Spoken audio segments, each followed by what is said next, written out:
Bonjour à tous pour ce jeudi 25 février. Voilà, nous allons reprendre le cours que nous avons laissé avant les vacances. Je vous souhaite à tous et à toutes une belle soirée. Et je laisse chacun arriver tout doucement, mais nous allons commencer ce cours. Donc, je vais aller directement sur la bonne gestion des relations, de nos relations. Et ça me paraît tellement important vu la situation dans laquelle nous nous trouvons aujourd'hui. C'est aussi un sujet qui est très cher au cœur de Dieu. Ce fameux Jean 17, le fait que Jésus ait prié cette prière sacerdotale juste avant de partir pour la crucifixion et dans laquelle il prie pour qu'on soit un et puis surtout qu'on ait des bonnes relations les uns avec les autres. Alors, c'est aussi une partie de l'objet de ce cours. Vous allez voir sur le visuel que c'est bon de grandir ensemble. Ça, c'est on va dire la fiche de tout le cours que vous retrouvez d'ailleurs. Je vais vous le spécifier sur ma chaîne YouTube. J'en parlerai à la fin du cours. Mais j'ai travaillé sur une chaîne pour que vous puissiez retrouver tous ces petits cours de 20 minutes en direct. Et là, et en replay bien sûr, et là, ce soir, nous allons voir la bonne gestion des relations. Et c'est important de se le redire. Nous devons apprendre, lorsque nous sommes ensemble, à ne pas être sur la défensive, quelle qu'ait été la situation dans laquelle nous nous sommes trouvés. On est parfois dans des situations pas évidentes où les gens vous critiquent, vous jugent, vous donnent leurs opinions sur ce qu'ils pensent de vous et ce n'est pas toujours très agréable, il faut le reconnaître. Et le monde qui nous entoure, en tous les cas, il n'est pas forcément toujours très gentil. Alors, le Seigneur, lui, il nous a montré un modèle de vie dans tous ces comportements qu'il a pu avoir aujourd'hui dans toute sa vie, on le retrouve dans l'Évangile.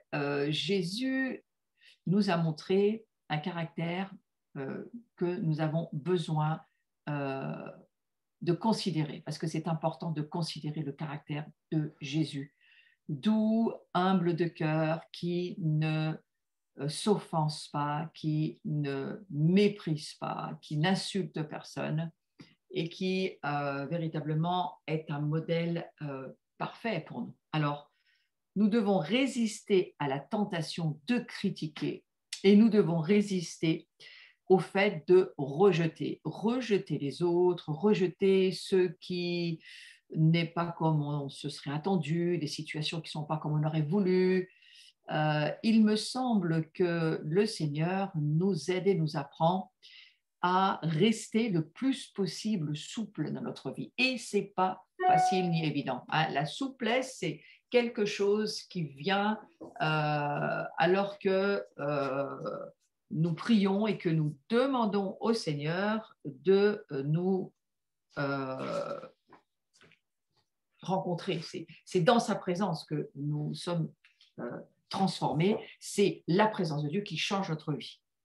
Alors, on va voir que va produire le fait de réagir aux critiques parce que c'est quelque chose auquel on a affaire tout le temps. On a besoin de l'aide de Dieu pour réagir aux critiques. Il est clair que on l'a vu depuis le début de la formation que nous suivons dans ce cours de disciples, dans ce cours d'aide pour être des veilleurs, des guetteurs, des adorateurs, des intercesseurs le plus mûrs possible, eh bien, nous avons vu que c'est important de réaliser la bonne réaction dans la bonne situation. Alors, la façon dont nous réagissons aux critiques et aux rejets que nous subissons parfois, pas toujours, mais parfois, dans nos relations, soit ça va contribuer à nous aider, à nous bâtir, à nous embellir. Parfois, bien les autres nous aident à nous embellir parce qu'on a un bon comportement intérieur et qu'on est prêt à accueillir ce qu'on ne connaît pas, ce qu'on n'a jamais vu, jamais entendu, des choses qu'on n'a jamais considérées. Mais voilà, c'est quelque chose qui peut nous embellir parce qu'on a ouvert notre cœur pour l'accueillir. Moi, par exemple, je pense en ce moment, parce qu'on est vraiment dans la préparation de Pourim et qu'on entend beaucoup de choses et on suit beaucoup de conférences et on est dans le livre d'Esther, eh bien, je me dis, en repensant à cette façon de réagir, je me dis qu'Esther, c'était quand même un sacré modèle pour nous, qui nous enseigne, nous, l'Église, qui nous préparons dans les temps de la fin. Eh bien, c'est un modèle qu'il faut considérer parce que, au fond, elle a eu une excellente attitude par rapport à tout ce à quoi elle a dû réagir. Dans les situations dans lesquelles elle s'est trouvée, elle a eu beaucoup à travailler sur ce domaine et elle l'a fait.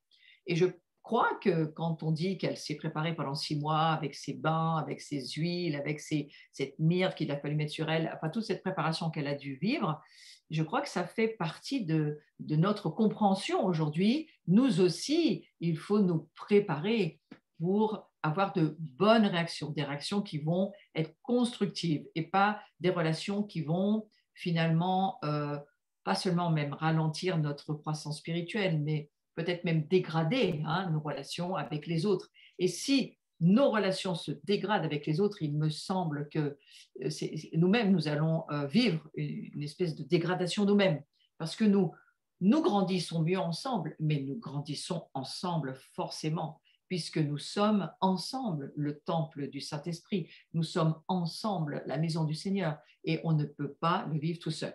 Donc, mentionnons, et c'est important de bien le rappeler, que nos pensées et notre comportement sont énormément influencés par le monde.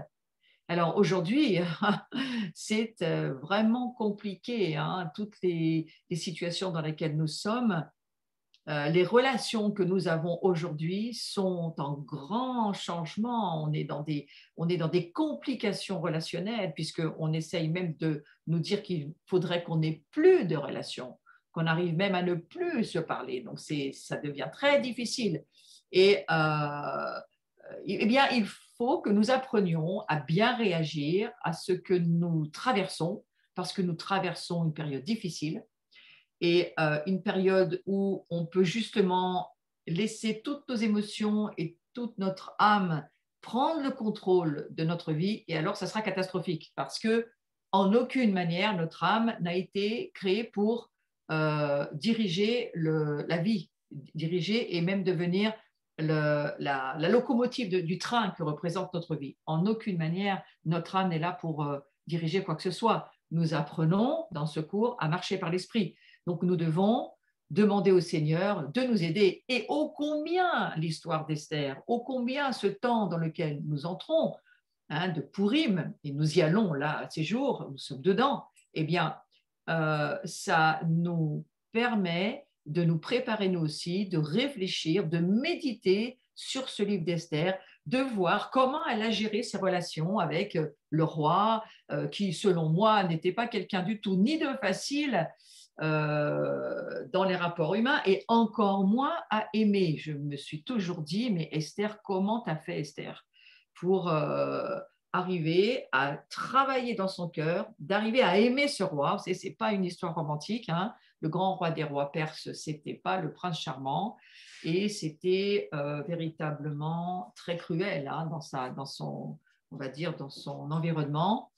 C'était un genre de despotisme très lourd. Il avait un très grand harem, c'était presque des divinités, ces personnes. Donc, attention, il ne faut pas s'imaginer que c'était très romantique. Et Esther, elle a accepté d'écouter Mardoché, elle a accepté de ne pas réagir avec son âme, mais d'écouter dans son esprit ce que Dieu, finalement, essayait de lui dire. Quelle incroyable femme de Dieu. Moi, ça me laisse à penser beaucoup. Toutes ces réactions qu'elle a eues vis-à-vis même de Haman, l'ennemi, ces réactions qui ont été jusqu'à l'inviter à table et puis voir ce qui allait se passer. Et peut-être qu'elle s'est dit, mais il peut peut-être changer d'avis. On va peut-être s'entendre entre la poire et le fromage. S'il y en a eu, on peut peut-être s'entendre. En tous les cas, elle lui a donné 2 fois une chance. Sa stratégie n'était pas une stratégie offensive ni opprimante, c'était une stratégie de communion, de bonnes relations. Moi, je trouve que ça va très, très bien avec ce cours, cette histoire d'Esther. Et je nous demande à chacun d'y réfléchir dans nos propres relations de famille, dans ce que nous avons besoin de vivre dans nos communautés, dans les relations, les réactions que nous avons besoin eh bien, de considérer dans toutes les relations que nous avons avec les autres, que ce soit dans notre famille naturelle ou spirituelle. Alors, la réponse biblique au rejet, ça consiste à résister à la tentation de nous défendre. Et l'âme humaine, par elle-même, hein, elle pense, elle décide, elle veut, elle a ses opinions et elle n'est pas enclin à s'adapter à ce qu'elle n'a pas envie. Hein. Et la chair, elle a des désirs contraires à ceux de l'esprit. Donc, quelque part, ça veut dire pour nous que nous avons besoin, nous aussi, de recevoir cette réponse biblique de Dieu et d'apprendre. On a besoin d'apprendre à résister à la tentation de nous défendre. Et hier, j'étais dans une soirée où j'étais invitée par Paris Tout est possible avec Carlos Payan et mon sujet, c'était justement de résister à la tentation que nous présente le diable avec tous ses mensonges, puisque lui, c'est un menteur, il n'y a que le mensonge en lui, il n'y a rien d'autre que le mensonge qui véritablement fonctionne. Il est d'une nature de menteur. Donc, c'est impressionnant d'y penser, mais les ténèbres, c'est ça. Les ténèbres, c'est la nature, c'est le mensonge. Et c'est un ADN. Et donc, nous avons besoin de résister à cette défense que nous voudrions toujours avoir, parce que moi, j'en suis arrivée à un point à comprendre qu'on a tort d'avoir raison. Si Dieu nous dit ne le fais pas, on voudrait toujours avoir toutes les explications et parfois Dieu ne veut pas nous expliquer. Il veut juste qu'on lui obéisse sans forcément tout comprendre.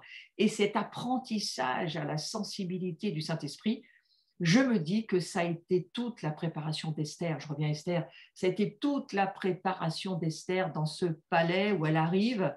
Alors c'est vrai qu'Esther, ça veut dire secret, caché, mystère. Hein, c'est son prénom nous explique beaucoup de choses. Hein.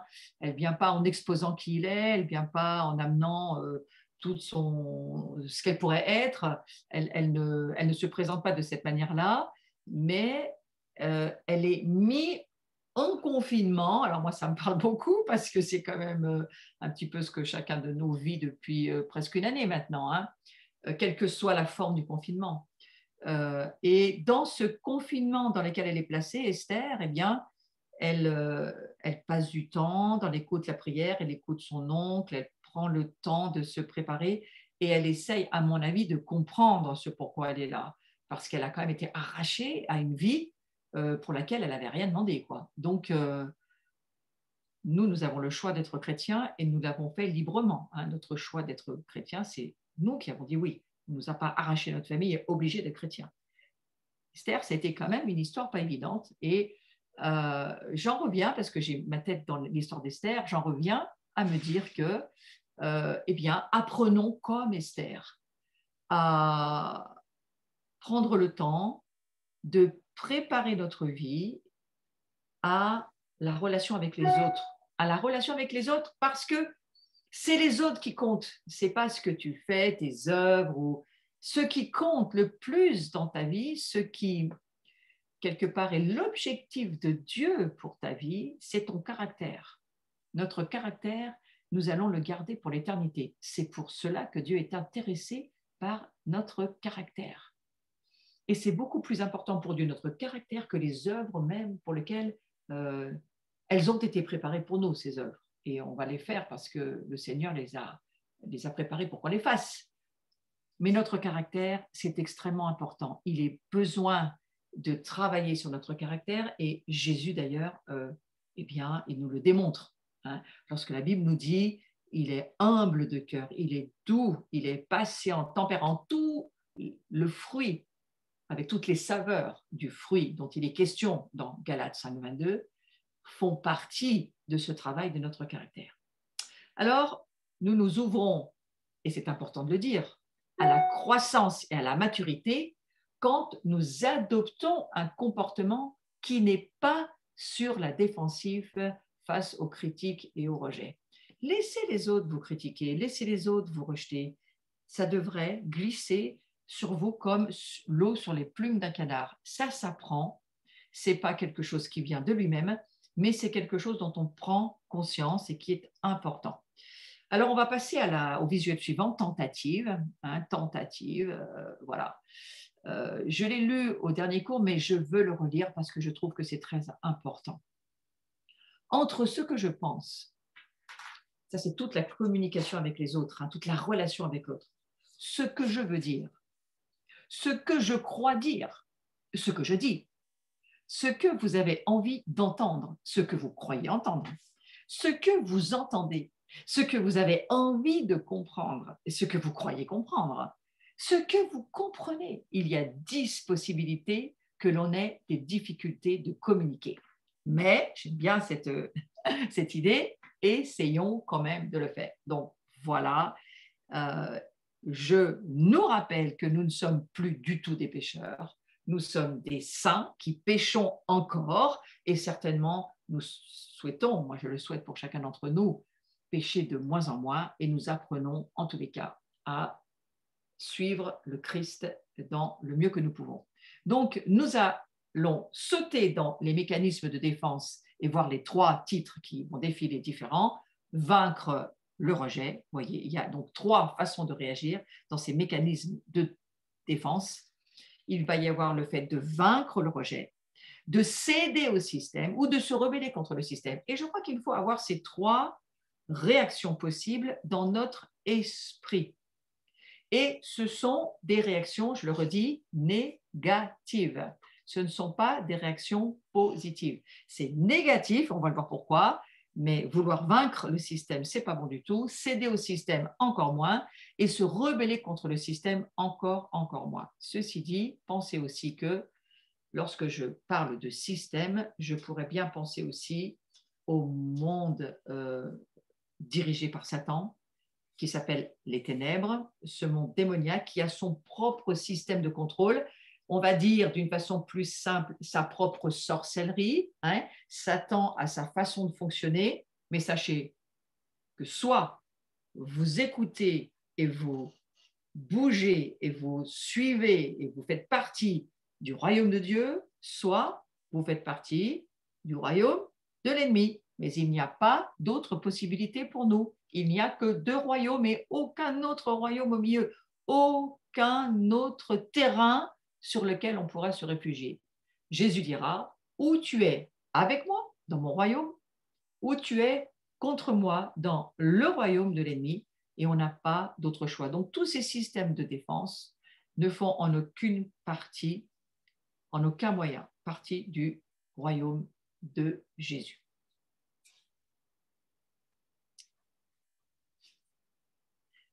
Alors nous allons voir comment vaincre le système et qu'est-ce que ça veut dire et les dangers aussi de cela.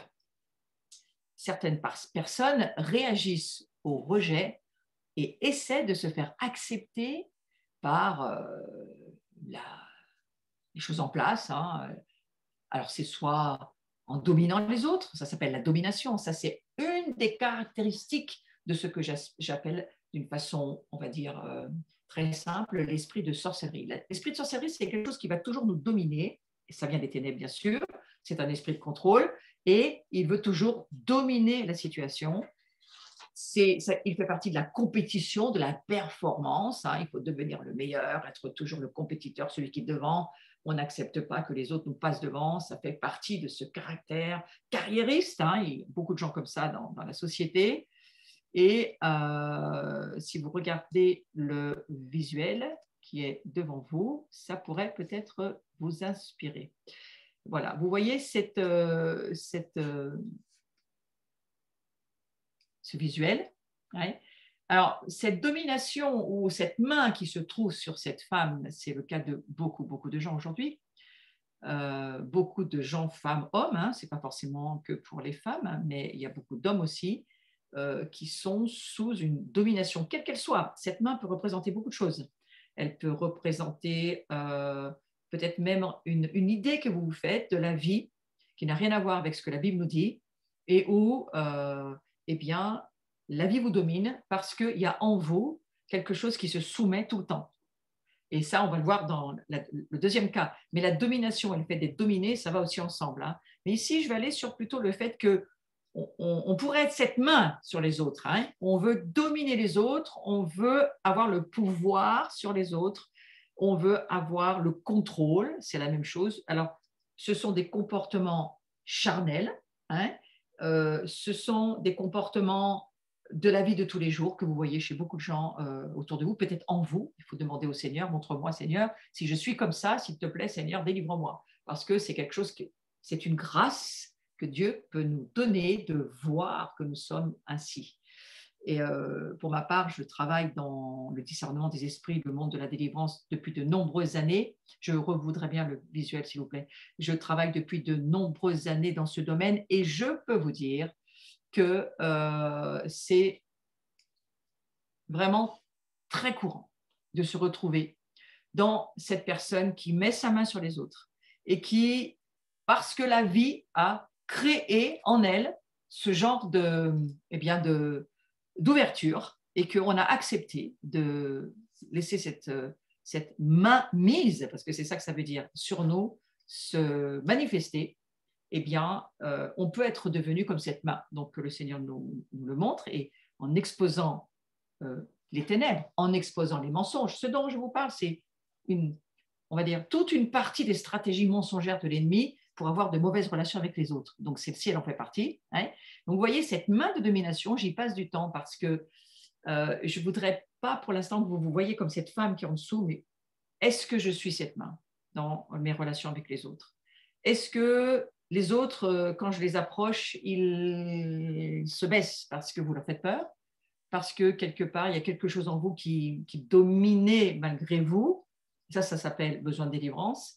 Est-ce que vous êtes de ces personnes comme on va dire, l'image du milieu qui tient les ficelles et qui aime ça, hein? Il y a beaucoup de gens dans le travail qui aiment tenir les ficelles, dans les relations humaines, qui tiennent les ficelles, qui regardent tous ces jeux que la télévision peut vous proposer ou stratégie pour être le dernier, même pas une question de mérite ou d'être le plus fort, mais d'être le plus intelligent dans on va dire, dans la manipulation, parce que c'est vraiment ça. La deuxième image, c'est cette manipulation dans nos relations avec les autres. Alors, la domination, la manipulation, ce sont véritablement des comportements démoniaques et ils sont tenus par le monde des ténèbres en nous. Et ça, heureusement que le Seigneur nous permet, hein, il va nous permettre, bien entendu, d'en être délivrés si nous nous en repentons, si nous sortons de ces comportements. Et puis, la troisième visuel sur lequel on va revenir, vous voyez on va dire cette image, je l'ai trouvée intéressante parce que cette espèce de course, vous voyez, on court et on court tellement qu'on ne sait plus du tout où est-ce qu'on va à un moment donné d'ailleurs, mais c'est aussi une oppression que de courir, l'anxiété, le stress, ça fait vraiment partie hein, on va dire, de cette oppression dans laquelle nous sommes tous. Alors, voilà, je me dis que il faut être très, très prudent avec cette forme de comportement et qu'il faut laisser au Seigneur le temps de nous les montrer. Moi, je prie le Seigneur que si ces comportements sont tapis, enfouis au fond de nous, pourquoi je vous dis enfouis? Parce que le mensonge est bien souvent, c'est une stratégie du diable, il est enfoui au fond de nous et il se cache parce que jusqu'à ce qu'on arrive à voir, il nous faut la grâce de Dieu et la puissance du Saint-Esprit, eh bien, on vivra dans ce genre de comportement. Et ce genre de comportement, eh bien, il faut véritablement en être libéré. Donc, je prie pour cela. Et je prie pour que eh bien, nous puissions le voir. Seigneur, je te demande de nous permettre de voir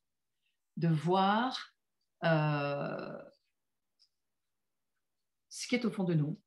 Et si la vie nous a amenés par un quelconque, on va dire, circonstance, peu importe, hein, mais si la vie nous a amenés à cela, eh bien, Seigneur, que nous puissions t'en demander pardon, parce que c'est important de te demander pardon de cela. Le fait de dominer les autres, ne fait que retarder le rejet inévitable qui viendra de ce qu'on ne peut pas dominer et dont on ne peut pas dépasser les performances. Et donc, ça va nous mettre dans des relations extrêmement mauvaises. D'ailleurs, ça me fait penser dans l'histoire d'Esther du comportement d'Aman, puisque Aman, au fond, Aman, il représente le diable, il représente l'ennemi, il représente le dominateur.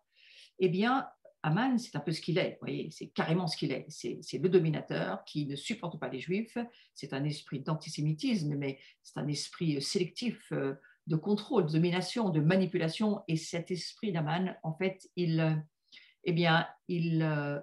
tient sous sa coupe tous ceux qui sont sous son pouvoir. Donc, il a réussi à se faire nommer Premier ministre par le roi Assuérus, et puis finalement, eh bien, le roi Assuérus, qui n'a aucun discernement, semble-t-il, finalement, il lui laisse les pleins pouvoirs.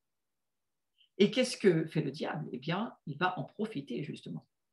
Alors, au fond, ce rejet, ensuite, d'Esther, de Mardochée, bien sûr tous les Juifs, de tous ceux qu'il va vouloir éliminer, eh bien, c'est là où le conflit va commencer. Donc, attention aussi pour nous, c'est la même chose.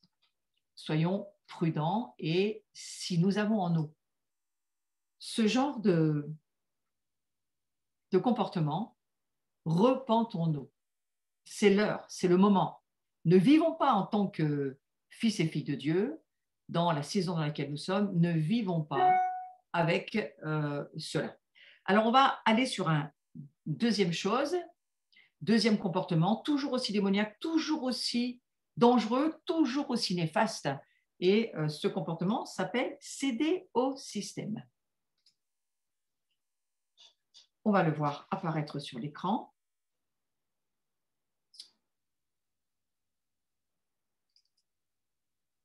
Voilà, moi je viens aussi parce que j'ai un petit souci avec mon document, mais ça vient. Voilà.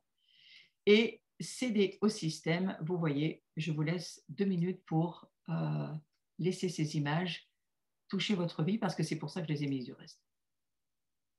Donc, vous voyez l'autocratie. Voilà. Nul, mauvais. Voilà, je me vois tout petit, les autres sont tous grands. Je suis née avec un esprit, beaucoup de gens pensent comme ça, être né avec un esprit d'infériorité, je ne suis pas né leader, je ne le serai jamais, je n'y arriverai pas. Vous voyez, c'est toute cette, on va dire, cette mentalité de mensonge. Et ces personnes, elles se caractérisent par toujours cette dévalorisation. Et on s'autocritique tout le temps. Alors ça, c'est vraiment du diable, c'est vraiment démoniaque. Parfois, on l'est de père en fils, de mère en fils, et de génération en génération. Je vous donne cet exemple parce que j'y pense, mais n'allez pas plus loin que ça. Vous voyez, on peut être né de famille ouvrière et alors de génération en génération, on ne supporte pas le patronat, mais on a en nous quelque chose qui, parce que est toujours déprécié dans ces mauvaises relations humaines, eh bien, il y a quelque chose qui s'est forgé. Il y a des forteresses de pensée qui sont là. Il y a des murs, des hauteurs, des raisonnements, des argumentations qui se lèvent et qui ont pris place dans notre mental. Et le Seigneur, il veut nous délivrer de ça. Il ne souhaite pas du tout que ni l'épouse, ni le corps de Christ, ni le corps du Messie, nous soyons habités par ce genre de choses. Et c'est pour cela que nous devons demander au Seigneur, mais Seigneur, si c'est moi ça, alors pardon, je te demande pardon pour mes lignées qui n'ont jamais apprécié qui elles étaient, qui n'ont peut-être pas compris que, au fond, elles sont les trésors pour Dieu et que Jésus meurt pour que nos vies puissent être appréciées au plaisir de Dieu et que nous-mêmes, nous puissions vivre dans ce plaisir d'être le joyau, le trésor pour le Seigneur. Voyez. Et en tous les cas, moi, vraiment, je prie pour que chacun d'entre nous, on ait le désir de sortir de cette captivité, parce que pour moi, c'est une captivité. C'est une captivité d'infériorité, c'est une captivité de dépréciation, c'est une captivité qui ne nous permettra pas de grandir. Et vous voyez cette image, on voit cet homme tout petit à côté de cet homme très grand, où du reste, il finit par en voir que les pieds. Eh bien, c'est vraiment un grand, grand mensonge.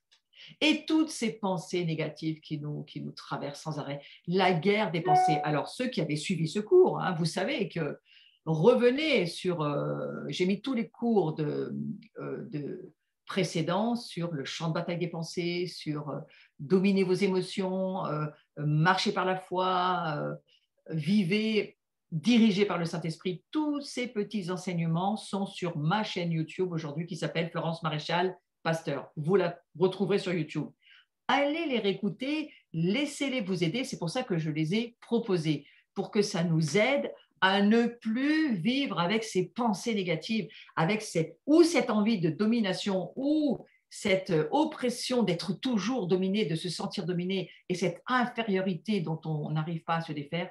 Il y a des solutions proposées par Dieu. J'en ai déjà parlé. Et quand je vois cette image dominant-dominé, là, vous savez, ça me fait vraiment penser au livre de la Genèse. Lorsqu'il y a cette chute qui intervient au travers du menteur qui s'appelle le diable, Satan, Lucifer, qui vient dire à Adam et Ève, mais est-ce que Dieu il a réellement dit que vous alliez mourir parce que vous mangez de tous les fruits de l'arbre du jardin? En fait, il a complètement embrouillé Adam et Ève, Satan. À un moment donné, Ève, elle ne sait plus du tout ce qu'il faut penser d'ailleurs, parce qu'elle est vraiment embrouillée dans sa pensée. Et au fond, mais ils étaient comme Dieu. Il n'y avait pas besoin de réfléchir là-dessus. Ils étaient comme Dieu. Ils avaient les cieux et la terre pour eux tout seuls. Et comme je l'ai dit hier soir, ils se retrouvaient confinés sur la terre parce qu'au fond, Dieu leur a donné comme gestion le jardin, mais d'une certaine manière fermé les cieux, parce qu'aujourd'hui, voilà, Jésus a rouvert les cieux en mourant pour nous, mais nous devons apprendre à comprendre pourquoi. Et alors, Dieu a-t-il réellement dit? Attention, attention, nous, on doit avoir des réponses. Nous avons toutes nos réponses dans la parole de Dieu, il faut juste aller les chercher. Alors, ne cédez pas au système, ce système qui dit que les meilleurs, les plus forts, les plus beaux, les plus talentueux, voilà, les toutes ces personnes-là, eh bien, c'est pas moi, j'y arriverai jamais. Refusez ce genre de choses. Ceux qui ne correspondent pas à ces catégories, c'est-à-dire, très sincèrement, la plupart d'entre nous, alors vous êtes des out, vous êtes des je vaux rien, je ne peux pas, je n'ai pas ma place, mais je crois qu'aujourd'hui, le Seigneur essaie de nous dire chacun a sa place. Et si vous lisez le livre des Éphésiens, vous verrez, Éphésiens 4, chacun a sa place, le corps est très bien coordonné et tout est fait par Dieu pour que tout fonctionne. Simplement, à chacun d'accepter la place qui est la sienne. Il n'y a pas de grande ou de petite place, il y a des places spécifiques pour chacun. Chacun a sa part, chacun va faire ce qu'il a à faire. Et me revient encore une fois l'histoire d'Esther, parce que je vous redis que j'ai la tête dedans, et que quelque part, Esther, au fond, elle n'a pas de nom, on ne dit pas tout de suite d'où elle vient ni qui elle est, mais on remarque dans tout le livre que toutes les petites personnes, les serviteurs, les servantes, toutes les petites personnes qui ne sont jamais nommées, dans le livre d'Esther, ces gens-là sont nommés. Alors que tous les grands, et même Dieu lui-même, ne se nomment pas. On ne parle jamais, jamais Dieu est cité dans le livre d'Esther, jamais. Jamais il est cité qu'il faut prier du reste. Mais jeûner, oui, prier, non, c'est pas écrit. Par contre, oui, jeûner. Et je trouve incroyable que Dieu ne se cite pas, il se laisse juste trouver. Mais il nous montre dans ce livre, alors que nous sommes dans cette fête de Pourim, là, il nous montre que chacun est important et que l'important, c'est de savoir que pour Dieu, chacun est important. Tu as ta place, tu as ce que le Seigneur te confie, ce qu'il te demande qu'à toi, qu'il ne demandera jamais à quelqu'un d'autre. Et si tu n'es pas à ta place, tu vas manquer parce qu'il n'y a que toi qui peux être comme tu es. Donc, c'est quand même vraiment impressionnant, un Dieu qui considère chacun de cette manière-là. Donc, il n'y a pas de out dans le corps de Christ. Et si nous cédons au jugement de valeur que la société porte sur nous, mes amis, on est en train de sombrer. Ne sombrez pas. Alors, ces personnes qui se caractérisent par ces sentiments, je le redis, hein, d'infériorité, de dévalorisation, d'autocritique, eh bien, il faut nous repentir de cela. Repentons-nous si c'est le cas. Moi, j'étais quelqu'un qui faisait partie de ce céder au système. J'étais plus quelqu'un qui cédait au système que quelqu'un qui dominait.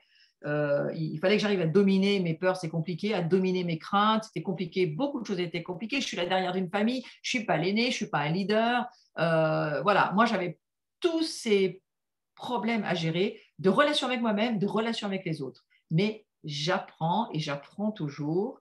Et je me dis que Dieu est le plus merveilleux des dieux parce que c'est lui qui nous apprend à voir comme lui voit les choses. Et franchement, c'est tellement bienfaisant de voir comme Dieu voit. Ne cédez pas au système, n'acceptez pas les mauvais jugements que le monde met sur vous, refusez-les. Alors, ce n'est pas Jésus qui va le faire pour vous, hein. Lui, il est au ciel, il est assis, il plaide avec nous, c'est un intercesseur, il est au courant de tout ce que nous vivons, il est très compatissant, il nous attend dans la prière et l'intercession, mais il nous a donné des charges que lui ne fera pas. Et la charge que nous avons à faire, c'est de refuser les mensonges du diable, d'y résister, de les rejeter et de dire à Satan ce que la Bible dit de qui nous sommes. C'est pourquoi il est tellement important de se souvenir de qui nous sommes, de l'incroyable prix que Jésus a payé pour que chacun d'entre nous puisse avoir une réponse à donner au diable. Ouais, Jésus même, son sang, il est pour moi, je fais partie de sa famille, il m'a donné un nom, je suis son plaisir, je suis son ami, je suis son serviteur, je suis héritière, co-héritière, je règne avec lui là où il me met, où il me demande. C'est quand même formidable. Donc il y a beaucoup de choses qu'on pourrait répondre au diable et ne pas nous laisser emmener dans ces embrouilles, parce que Satan nous embrouille tout le temps. Et parfois, il se sert des gens très proches de vous pour vous embrouiller. Parfois, il se sert même d'autorité spirituelle pour vous embrouiller. Vous savez quoi? Ça m'est arrivé beaucoup de fois que j'ai dû me dire ce que me disaient certaines autorités spirituelles. C'était pas possible pour moi d'entendre ça. J'allais dans la Bible, je voyais tout le contraire. Ouais. Donc, qui a valeur d'autorité? La parole de Dieu. Ça, vous l'avez. Le livre, vous l'avez. En France, on n'est pas persécuté pour lire la Bible, hein, pas encore en tous les cas. Et donc, prophétisant. Profitez-en. Donc, nous sommes acceptés et à partir de là, nous devons cesser de douter. On doit cesser de remettre en question, cesser de remettre en cause parce que nous avons été depuis, oh oui, depuis notre naissance, hein, à douter de notre valeur.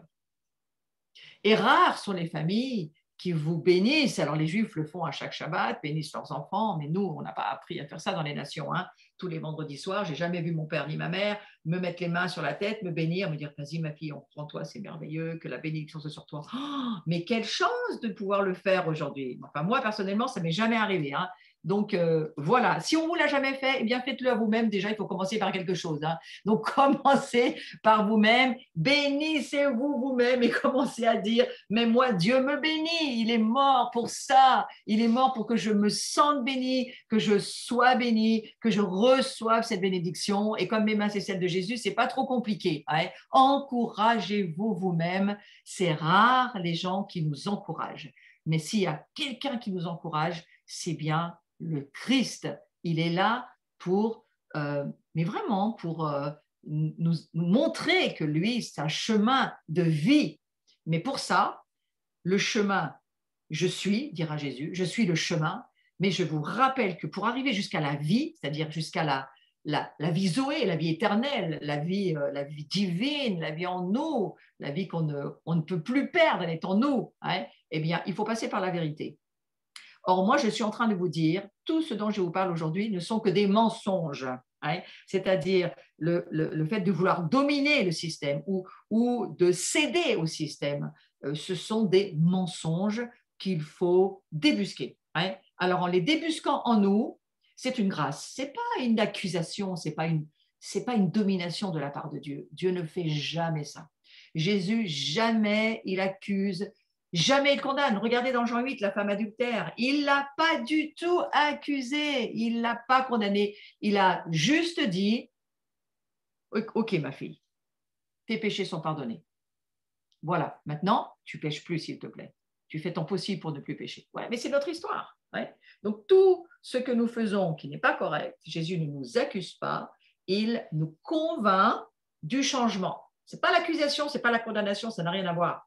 Il nous convainc qu'il faut changer pour que nous puissions trouver la vie. Et la vraie vie, eh bien, c'est lui qui nous dirige sur ce chemin de la vie. Donc, je vous encourage vraiment à y marcher. Nous allons voir en troisième partie de ce cours aujourd'hui un autre comportement qui n'est pas bon et qu'il faut aussi débusquer dans nos vies. Se rebeller contre le système. On peut penser parfois que c'est très bien, hein. Alors moi, j'ai choisi cette image, j'en aurais beaucoup d'autres, hein. C'est juste que allez, ça m'a inspiré, hein. Il n'est pire haine que la haine de soi, car elle nous interdit d'aimer les autres. Et oui, et c'est bien la vérité là, hein. Il n'y a rien de pire que de ne pas arriver à s'aimer. Et je prie vraiment que chacun de nous, nous puissions nous aimer par la grâce de Dieu. C'est parfois pas facile d'arriver à s'aimer, tout simplement parce qu'il y a quelque chose en nous. Alors ça peut être toute une vie qui nous a forgé au rejet, hein, c'est beaucoup une histoire de rejet. Et je redis que beaucoup d'entre nous ont été rejetés plus que d'autres, hein, donc le combat est beaucoup plus difficile pour certaines personnes. Il y a vraiment des gens en souffrance aujourd'hui et en plus, je trouve que la situation d'aujourd'hui, alors vraiment, elle accentue les problèmes d'isolement, de rejet, de dépression, de se sentir seul, toute les personnes qui meurent en ce moment, qui perdent un bien-aimé de leur famille. Cette pandémie, c'est juste une catastrophe à ce niveau-là. Et ça amène une atmosphère morbide sur le pays. Ça peut, évidemment, ça peut amener à ce qu'au fond de nous, on n'a rien fait, on se reproche de ne pas avoir assez prié, pas avoir assez. On peut se reprocher plein de choses, on peut s'accuser soi-même, hein. Et puis ça aussi, c'est une forme de rébellion, hein. Mais attention, ne le faites pas parce que ça ne sert à rien. Ça ne sert absolument à rien. Et moi, je vais aller sur l'idée que ce sont les rebelles et les perdants qui, lorsqu'ils sont rejetés, répondent, et il y a beaucoup de gens qui vont nous répondre ça. Alors préparons-nous. Et si jamais c'est au fond de nous, rejetons-le, renonçons-y, délivrons-nous et préparons-nous à aider les autres. Ces personnes qui vont nous dire, je n'ai pas besoin de ton amour, je n'ai pas besoin de ton aide, je me débrouille tout seul et ça va très bien, ça suffit.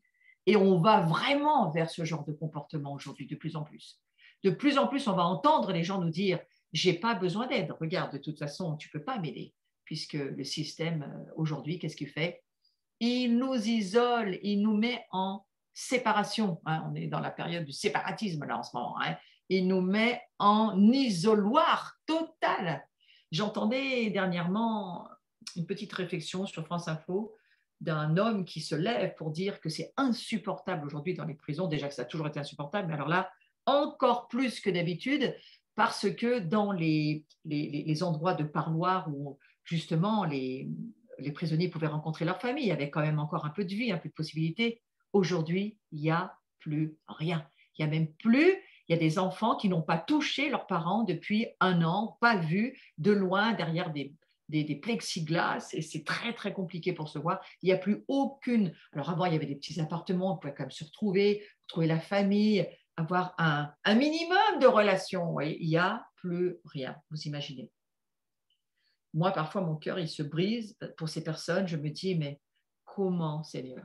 Rencontre-les dans leur prison, rencontre-les. Et prions pour ces personnes-là, parce que c'est vraiment compliqué pour elles, d'autant plus. Alors, vous voyez, ces personnes, cette rébellion qui va se lever de plus en plus, ça fait partie de l'iniquité, le mystère de l'iniquité qui se lève et qui se lèvera de plus en plus. Nous le savons. C'est pas pour ça qu'il faut se dire, oh ben, puisque ça va venir, je fais rien. Non, je crois qu'au contraire, il faut surtout être sûr qu'on n'a pas ça en nous, on ne fonctionne pas dans ce système-là et qu'on va vivre une liberté pour pouvoir aider ceux qui en souffrent. Parce que je ne sais pas si vous avez déjà essayé d'aider des gens qui sont dans la rébellion. Moi, ça m'est arrivé des centaines, pour ne pas dire des milliers de fois. Des personnes, vous ne pouvez pas les toucher, elles ne supportent pas. Vous ne pouvez pas les approcher, c'est insupportable aussi pour elles. Donc, c'est vraiment une relation humaine très, très difficile. Et il faut l'onction, il faut Jésus, il faut la présence de Dieu, il faut le miracle, hein, pour qu'on puisse les approcher. Moi, ça m'est arrivé plusieurs fois, j'ai des tas de souvenirs dans ma tête là, qui me reviennent. de gens, je savais que ce n'était pas moi, je savais que c'était Dieu qui pouvait les approcher. Mais il nous faut vraiment l'aide de Dieu. Et prions-le, voyez-vous, parce que au fond, ces personnes, eh bien, ils sont affamés hein, de relations, mais il y a un monde démoniaque en eux qui dit non. Et il faut arriver à passer ce monde démoniaque pour toucher leur cœur et que le cœur puisse demander de l'aide. En général, ils refusent de reconnaître leurs besoins, c'est très compliqué. Ils accentuent souvent leur rébellion et leur mépris en s'habillant, en se comportant d'une manière très choquante pour la majorité de la population. Vous pouvez imaginer plein de choses à ce niveau-là. Et ce sont des personnes, je crois, que nous allons être amenés à nous en occuper beaucoup plus que ce que nous l'avons fait jusqu'à présent. Le Seigneur nous prépare. Il nous prépare pour être prêts, pour nous occuper de personnes comme ça. Et il veut s'assurer déjà que nous n'avons pas ce problème en nous. Moi, quand j'ai fait ce cours il y a beaucoup d'années, je m'étais vraiment mis dans ma pensée ces 3 cas de figure. Dominer au système, dominer le système, être ce système dominant. Peut-être que moi, j'étais cette domination. Céder au système. Donc, je mettais souvent en parallèle ces trois domaines, ou se rebeller contre le système. Et je me dis, est-ce que je suis comme ça? Est-ce que mon attitude est comme ça? Qu'est-ce qui doit changer chez moi? Qu'est-ce que je dois voir comme transformation? Et ça nous aide beaucoup ensuite pour pouvoir aider les autres. En tous les cas, ceux qui sont dans ce système de se rebeller hein, et qui ne s'aiment pas, qui véritablement ont pour la plupart d'entre eux une haine d'eux-mêmes, il faut prier et être très attentif à nos comportements par rapport à ces personnes-là. La caractéristique de ces personnes, ce n'est pas seulement la haine d'eux-mêmes, mais c'est aussi l'amertume. Il y a une grande amertume et c'est un poison. L'amertume, c'est un poison qui prend toute votre vie, qui empoisonne non seulement votre vie, mais les autres. Et donc, lorsque vous avez une personne comme ça qui habite même chez vous, ou fait partie de votre famille, hein, si vous êtes dans des grandes fratries, vous savez qu'on peut avoir un frère, une sœur, ou peut-être non, hein, qui avons ces problèmes, eh bien, attention. Et puis, il y a cette irresponsabilité à cause de la rébellion, ça nous rend irresponsables de beaucoup de choses. Et puis, ce manque de discipline, parce que ça va aussi avec la rébellion, le fait qu'on a une incapacité de se discipliner ou de discipliner la personne qui est comme ça. Alors, ces attitudes, ces comportements rebelles ont tendance à aliéner les autres et à produire encore plus, parce que c'est toujours l'histoire de l'amertume, hein, c'est un poison et puis ça empoisonne absolument tout. Alors, le système en fonction duquel le monde détermine notre valeur, c'est pas le système de Dieu. On a la responsabilité de rechercher l'aide de Dieu pour réagir à ceux qui s'opposent à nous et à trouver le moyen de transformer la situation pour aider nos accusateurs. Et ô combien je reviens sur Esther. Ô combien je pourrais voir Esther face à Haman, Esther et Mardoché face à Haman, cet ennemi qui est un rebelle contre toute forme de système, à part le sien. Hein. Et quelque part, je me dis, mais ô combien Esther a été inspirée en se laissant être préparée par Dieu, on peut dire ça comme ça, hein, même s'il n'est pas nommé, c'est Dieu qui fait toute cette préparation dans son cœur, qui l'aide à ouvrir son cœur, à aimer l'insupportable, parce que ce roi assuré, je vous redis, c'était quelque chose de terrifiant. Et elle a laissé ce chemin se faire, a aimé ses ennemis comme Haman en disant on va manger ensemble et on va lui donner, on va voir, on va exposer, on va manger ensemble, on va voir ce qui se passe. Vous savez, quand on a un véritable ennemi, on n'a pas forcément envie d'aller manger avec. Hein.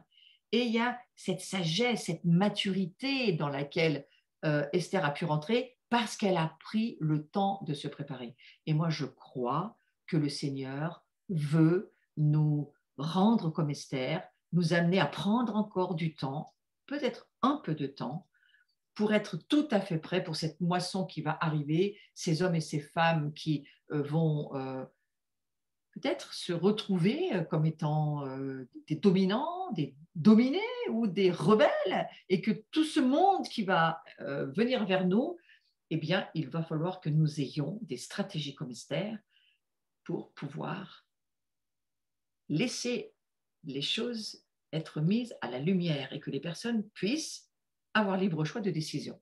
Aman a pris sa décision, c'est lui qui finalement s'est retrouvé pendu. Hein. Ce renversement à Pourim, l'ennemi veut avoir ta peau, finalement c'est lui qui va se retrouver au gibet. Et nous savons que Satan est vaincu déjà. Donc ça c'est la bonne nouvelle.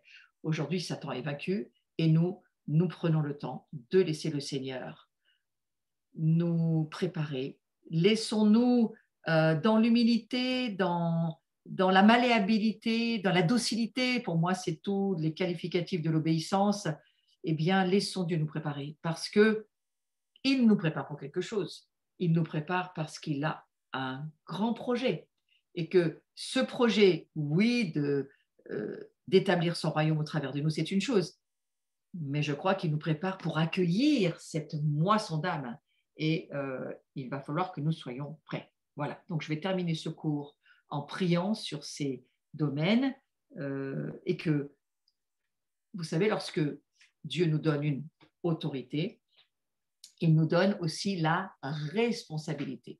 Et il y a besoin de responsabilité en nous, il y a besoin de comprendre notre responsabilité. Et Esther a été et est pour moi un message prophétique pour nous aujourd'hui. Voilà, Esther, elle n'a pas hâté le temps pour ses ennemis. Elle n'a pas dit à son ennemi, c'est maintenant.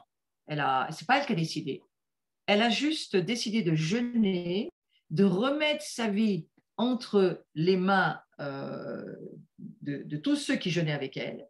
Et les choses se sont déroulées parce que ce n'était plus elle qui dirigeait les choses, mais c'était Dieu qui dirigeait les choses. Vous voyez, c'est la force du jeûne. La force du jeûne est vraiment là. Et quelque part, en se laissant faire, elle est rentrée dans le calendrier de Dieu. Et je prie que pour nous, qui que nous soyons, quel que soit notre appel, quelle que soit la chose à laquelle Dieu nous prépare, on est préparé pour des choses très spécifiques et qui, même dans une communauté, imaginons que nous soyons dans la même communauté, ce qui est largement pas le cas, mais nous pourrions, quelle que soit ta place dans la communauté à laquelle tu appartiens, je prie que tu te laisses être préparé comme Esther, que tu prennes le temps d'entendre et de comprendre ce pourquoi tu es préparé. Alors, c'est très spécifique pour chacun d'entre nous et il faut vraiment avoir cette écoute. J'ai réalisé ces jours d'une façon très, très claire et très, très lourde. Pourquoi Dieu va dire à Israël, écoute Israël? Eh bien, même avant de lui dire, de lui parler de la loi, écoute Israël. Tu aimeras le Seigneur ton Dieu, ça c'est. Mais la première parole que Dieu va donner à Israël, la première parole que Dieu nous donne, c'est écoute. Et ça, je crois que ça a été toute la force d'Esther. Elle a écouté Dieu. Elle ne s'est pas précipitée, elle n'a pas chouigné parce qu'il fallait encore prendre du temps, c'était long, combien de temps ça allait durer, mais c'est quand que ça se termine. Non, dans son cœur, elle avait cette paix et cette maturité qu'il nous faut avoir pour ce que nous allons avoir, ce que nous sommes en train de traverser. Hein. Et ça va faire 1 an qu'on est dans cette situation extrêmement difficile de pandémie, d'épidémie, de variants, de virus. Vous imaginez le message prophétique que c'est pour nous, de faire attention au virus, de faire attention à toute cette épidémie extrêmement contagieuse, quand Dieu nous dit « je suis saint, soyez saints », moi ça me parle de beaucoup de choses, tout ce qui se passe en ce moment. Et en tous les cas, pour revenir sur Esther, la force d'Esther, c'était son écoute de la voix de Dieu. Et au travers de Mardoché, elle a entendu Dieu. Donc que Dieu vous aide, que si quelqu'un devient un Mardoché pour vous, vous puissiez en être conscient, vous puissiez entendre, que ce soit un enfant de 6 ans, j'entendais cet après-midi, j'ai entendu un témoignage d'une femme qui disait une femme de Dieu, qui disait que c'est sa fille de 6 ans qui lui a donné la direction pour qu'elle comprenne ce qu'elle avait à faire. Et il fallait qu'elle comprenne que c'était sa fille de 6 ans qui lui avait donné la direction. Ça pourrait paraître être humiliant pour certains, mais elle pas du tout, non. Elle a dit, mais je me suis remis devant Dieu, mais j'ai compris que ma fille entendait Dieu. Pour moi, donc on va se retrouver dans des situations similaires parce que notre caractère est testé par Dieu. Alors, Et cette écoute, pourquoi c'est si important? Parce que si nous n'entendons pas, nous ne pouvons pas obéir. Si tu gardes mon alliance, si tu écoutes ma voix, si tu obéis à mes commandements, si tu écoutes ce que je te dis, tu seras béni.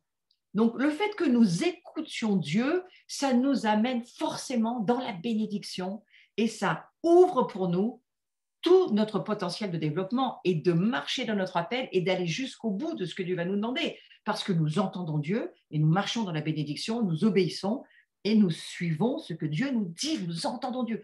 Et je crois qu'il y a un cri pour nous dans les cieux de la part de Dieu qui veut dire à ses veilleurs, qui veut dire à ses guetteurs que nous sommes et qui nous préparons.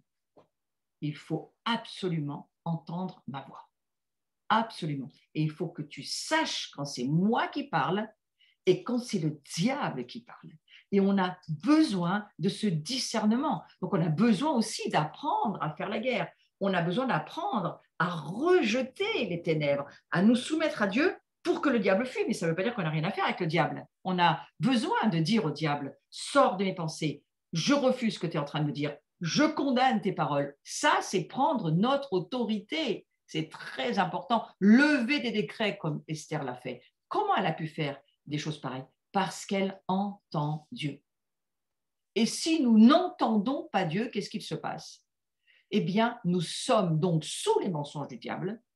Nous allons nous laisser être dominés par le système de ce monde qui appartient au diable. Nous allons céder au système de ce monde qui appartient au diable. Nous allons nous rebeller. Beaucoup de rebelles en ce moment. Si vous écoutez, dès qu'on dit quelque chose qui ne va pas dans le système, vous êtes des complotistes. Alors, ça y est, on est tous des rebelles maintenant. Voilà. Non, il faut garder le discernement. Mais si nous n'écoutons pas et si nous n'entendons pas la voix de Dieu, eh bien, nous sommes forcément sous la malédiction. Parce que de croire les mensonges du diable, ça nous met sous la malédiction. Et ça me ramène à ce que dit la parole de Dieu dans l'Ancien Testament. Si tu obéis à ma voix, si tu m'écoutes, si tu suis mes commandements, tu seras béni. Choisis la vie. Mais si tu ne m'écoutes pas, si tu ne suis pas mes conseils, si tu n'entends pas ma voix, tu seras sous la malédiction. Donc, mes amis, ce soir, mettons-nous sous la bénédiction. Prions que, comme Esther, nous puissions recevoir ce manteau d'Esther. C'est la chose pour laquelle on va beaucoup prier dans cette saison. Il faut absolument demander au Seigneur, revêt-moi de ce manteau d'Esther.